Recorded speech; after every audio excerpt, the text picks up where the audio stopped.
அஸ்ஸலாமு அலைக்கும். இப்போ நம்ம சவுதி அரேபியால ரொம்ப முக்கியமான ஒரு இடத்துல தாங்க நிக்கிறோம். பத்ர் போறப்போ நம்மளோட முகமது நபி ஸல்லல்லாஹு அலைஹி வஸல்லம் அவர்களுடைய படையில வீரர்கள் குறைவா இருந்தபொழுது, அவங்களுக்கு துணையா அல்லாஹ் கிட்டத்தட்ட 3000 மலக்குமார்கள இறக்கின அந்த ஜபாலுல் மலைக்கா அப்படிங்கிற மணல் மலை இதுதாங்க.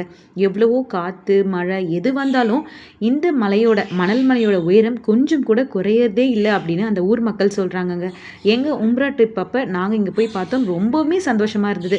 இதுல அல்லாஹ் இறக்கின மலக்குமார்கள் சும்மா தொழுறதுக்காகவும், அல்லாஹ்வ வணங்குறதுக்காக மட்டும் அல்லாஹ் படைச்ச மலக்குமார்கள் கிடையாதாம். அவங்க போருக்காகவே அல்லாஹ் தயார் பண்ண மலக்குமார்களாம். அப்பனா பாருங்களேன் அவங்களோட வீரம் எப்படி இருக்கும் அப்படிங்கிறது.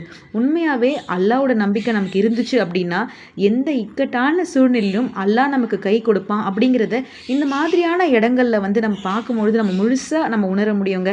அல்லாவே கதி அப்படின்னு சொல்லி நம்ம ஃபுல்லா அவன்கிட்ட சரண்டர் ஆயிட்டா எல்லா பிரச்சனையும் அவன் பார்த்துக்குவான். நீங்களும் அடிக்கடி உம்ராவும் ஹஜ்ஜும் செய்ற பாக்கியத்த அல்லாஹ் உங்களுக்கு தருவானாக. ஆமீன்.